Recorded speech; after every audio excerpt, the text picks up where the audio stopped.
Best health packages up to 80% discount. Tirumala Diagnostics.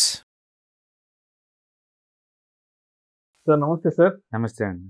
Sundara Reddy గారు, ఇన్వెస్టర్స్కి సంబంధించి కంపెనీలకు సంబంధించి మార్గదర్శకాలను సూచించడంలో సెబీ ఎప్పుడు ముందడుగులోనే ఉంటుంది. ఎస్పెషల్ లాస్ట్ 1-2 ఇయర్స్ నుంచి డెసిషన్ మేకింగ్స్లో చాలా అగ్రెసివ్గా ఉంది సెబీ విషయానికి వస్తే. అయితే ఇప్పుడు మరొక కొత్త మార్గదర్శకాన్ని కూడా రాబోతుందంటూ కూడా వార్తలు వస్తున్నాయి. డే ట్రేడింగ్ చేయొద్దంటూ కూడా సెబీ వార్నింగ్ ఇస్తుందంటూ గత 2-3 రోజు నుంచి వార్తలు వస్తున్నాయి. ఏంటి అసలు సెబీ అసలు యాక్చువల్గా ఏం చెప్పింది అసలు? సో డే ట్రేడింగ్ అని కాదండి, అక్కడ ఇన్స్టిట్యూషనల్స్ ఎవరైనా ఉంటే డే ట్రేడింగ్ చేయడానికి వీల్లేదు. ఆ రూల్ ఎప్పటి నుంచో ఉంది, కొత్త రూల్ ఏం కాదండి. కాకపోతే ఇప్పుడు వాళ్ళు ఏదైనా యాక్టివిటీ చేస్తే దాన్ని రిపోర్ట్ చేయమంటున్నారు అంతే. అందుకని ఇన్స్టిట్యూషన్ మొదటి నుంచి మ్యూచువల్ ఫండ్స్కి ఎప్పుడు పర్మిషన్ లేవు డే ట్రేడింగ్ చేయడానికి, అండ్ ఇన్సూరెన్స్ కంపెనీస్కి మొదటి నుంచి లేదు, ప్రావిడెంట్ ఫండ్స్కి ఎప్పటి నుంచి లేదు. అంత కొత్త రూల్ ఏం కాదండి అది. కాకపోతే ఇప్పుడు క్లారిఫికేషన్ ఇచ్చింది. ఈ అదానీ కేసులో సుప్రీంకోర్టు ఇచ్చిన గైడెన్స్ కి దానికి అనుకూలంగా వీళ్ళు రూల్స్ ఫ్రేమ్ చేసి చెప్తున్నారు అంతే. కాబట్టి ఇన్స్టిట్యూషనల్స్ కి షార్ట్ సెల్లింగ్ మొదటి నుంచి కూడా ఏం లేదు, నేకెడ్ సెల్లింగ్. బట్ ఇన్వెస్టర్ చేయొచ్చు, మీ దగ్గర స్టాక్స్ కనుకుంటే మీరు నేకెడ్ సెల్ చేయొచ్చు. అంటే ఎఫ్ఎండ్ఓస్ ఎలాగో ఉన్నాయి టాప్ 185 కంపెనీస్ కి, అట్లా షార్ట్ సెల్లింగ్ చేసుకోవచ్చు. సో కొత్తగా మార్కెట్ దీని వల్ల ఎఫెక్ట్ అయ్యేది ఏం లేదండి. అనవసరంగా సోషల్ మీడియాలో టామ్ అవుతుంది, డే ట్రేడింగ్ చేయకూడదు, అది చేయకూడదు కానీ ఇంతకుముందు రూల్స్ అయితే ఉన్నాయో అవి యాజ్ ఇట్ ఈస్ అంతే ఉన్నాయండి, కొత్తగా మార్పులు చెప్పడం ఏం చేయలేదు. కాకపోతే ఇప్పుడు రిపోర్ట్ చేయాలి వీళ్ళు, ఒకవేళ ఏదైనా షార్ట్ సెల్ చేస్తే ఆ కస్టడియన్ కి రిపోర్ట్ చేయాలి అంతే తేడా. సో ఇన్స్టిట్యూషన్స్ ఎప్పుడు కూడా డే ట్రేడింగ్ లో ఏం చేయరు పెద్దగా. మామూలుగా అయితే ఇండియన్స్ కి డిఎస్ కి అయితే అసలు పర్మిషనే లేవు, అండ్ ఎఫ్ఐస్ అయితే అక్కడ వేరే కంట్రీ వాళ్ళు కాబట్టి వాళ్ళు స్నేహితులు టచ్ చేసుకోవచ్చు. వాళ్ళైతే ఇప్పుడు కొత్తగా ఏంటంటే ఎఫ్ఎండ్ఓలో మీరు చేసుకోండి, బట్ అదర్ దెన్ వేరే కనుక షార్ట్ సెల్లింగ్ చేస్తే కనుక యూ హ్యావ్ టు రిపోర్ట్ అని చెప్తుంది అంతే. అందుకని naked short selling not allowed. నాకు షార్ట్ సెల్లింగ్ అంటే స్టాక్స్ లేకుండా అమ్మటం.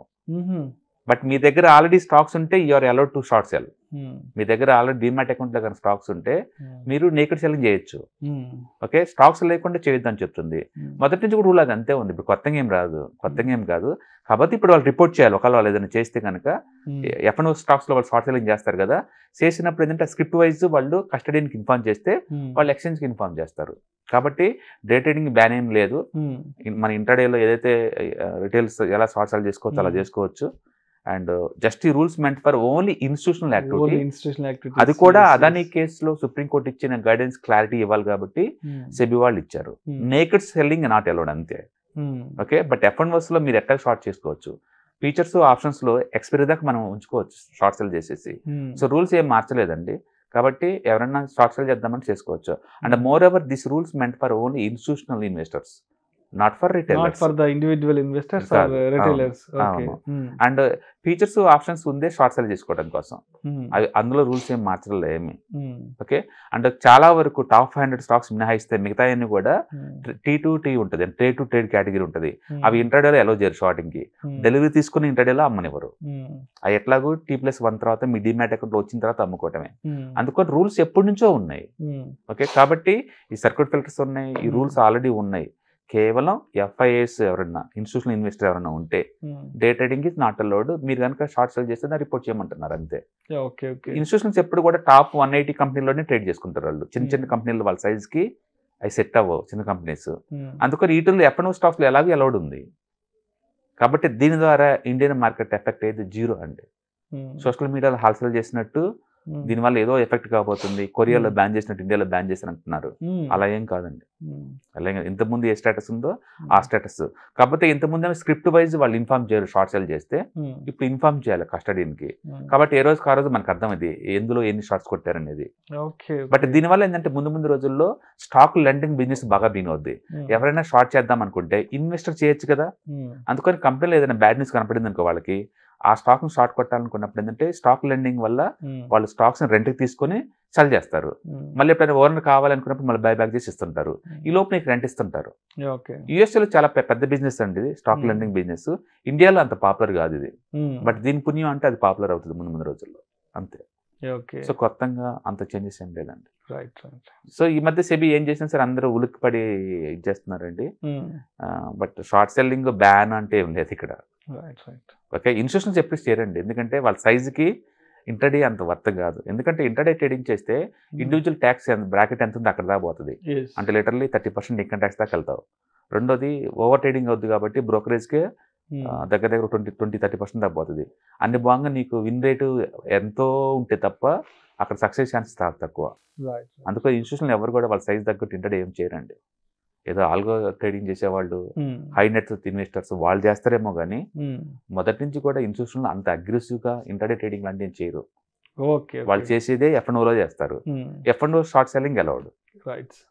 మీ దగ్గర పోర్ట్ఫోలియో స్టాక్స్ అనుకుంటే స్టాక్స్ షార్టింగ్ ఈజ్ అలౌడ్. అందుకని కొత్తగా వచ్చిన ఈ రూల్ వల్ల మార్కెట్ ఎలాంటి ఎఫెక్ట్ అవ్వదు. జస్ట్ రిపోర్ట్ చేయాలి కాబట్టి ఎఫ్ఐస్ దేంట్లో షార్ట్ కొడుతున్నారు మనకు డేటా దొరుకుతుంది ఈవినింగ్ కల్లా, అంతే. దీనివల్ల ఇంతకుముందు వాళ్ళు ఇన్ఫార్మ్ చేయరు, ఇప్పుడు ఇన్ఫార్మ్ చేస్తారు, అంతే. అదే. సో సుందరరావు రెడ్డి గారు, జనవరి 20వ తారీఖు శనివారం నాడు ఏదో స్పెషల్ ట్రేడింగ్ ఉందంటూ కూడా రకరకాల వార్తలు వస్తున్నాయి. ఏదో డిజాస్టర్ రికవరీ సైట్ అంటూ కూడా వార్తలు వస్తున్నాయి. ఏంటి అసలు సాటర్డే జనవరి 20 ఏం జరగబోతుంది మార్కెట్? రైట్. సెబీ గైడ్లైన్స్ ప్రకారం ఏంటంటే ఏదో డిజాస్టర్ మేనేజ్మెంట్ ప్లానింగ్ లో పార్ట్ ఏంటంటే ప్రైమరీ సైట్ కి వెబ్సైట్ కి ఏమైనా సరే వెంటనే స్విచ్ ఓవర్ అవడానికి సెకండరీ వెబ్సైట్ లైవ్ లో ఉన్న చెక్ చేసుకోవడం కోసం చేస్తున్నారు అనమాట. ఇది ట్రయల్ అండ్ ఎర్రర్ గా ఫస్ట్ టైం చేస్తున్నారు దాన్ని టెస్ట్ చేయడం కోసం. అంటే మామూలుగా అయితే సాటర్డే సండే మార్కెట్ హాలిడే, ఈసారి ఫస్ట్ టైం. మామూలుగా అయితే దివాళీకి స్పెషల్ ట్రేడింగ్ సెషన్ కండక్ట్ చేస్తారు, అది ఎవ్రీ ఇయర్ జరిగే పని. ఈసారి అలా కాదు, ఆ డిజాస్టర్ మేనేజ్మెంట్ రికవరీ సైట్ ని టెస్ట్ చేస్తున్నారు అనమాట. సో ఈ 20th Saturday morning 9:15 market open అవుతుంది.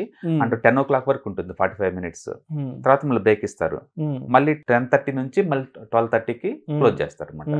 అయితే మిగతా రోజుల్లాగా ఆ రోజు సర్క్యూట్ ఫిల్టర్స్ ఎక్కువ అలౌ చేయరు. For example F&O stocks unlimited move అవుతాయి, అలౌ చేస్తారు కదా, ఆ రోజు ఓన్లీ 5% అలౌ చేస్తారు. మిగతా స్టాక్స్ అయితే 2% అలౌ చేస్తారు. కాబట్టి ఇది స్పెషల్ ట్రేడింగ్ సెక్షన్. మీరు ఫీచర్స్, ఆప్షన్స్, ఈక్విటీ అన్ని ట్రేడ్ చేసుకోవచ్చు ఆ రోజు కూడా. ఓకే. సో ఇదేంటంటే సెబీ రిఫార్మ్స్ లో భాగంగా ఏదన్నా ప్రైమరీ సైట్ కి ఏమన్నా అయితే డిస్టర్బ్ అవుతే urgent second site plan B ready చేయడం దాన్ని టెస్ట్ చేస్తున్నారు. ఓకే. సో ఈ జనవరి 20th సాటర్డే కూడా మార్కెట్ మధ్యాహ్నం దాకా ఉంటుందని మీనింగ్. Thank you sir.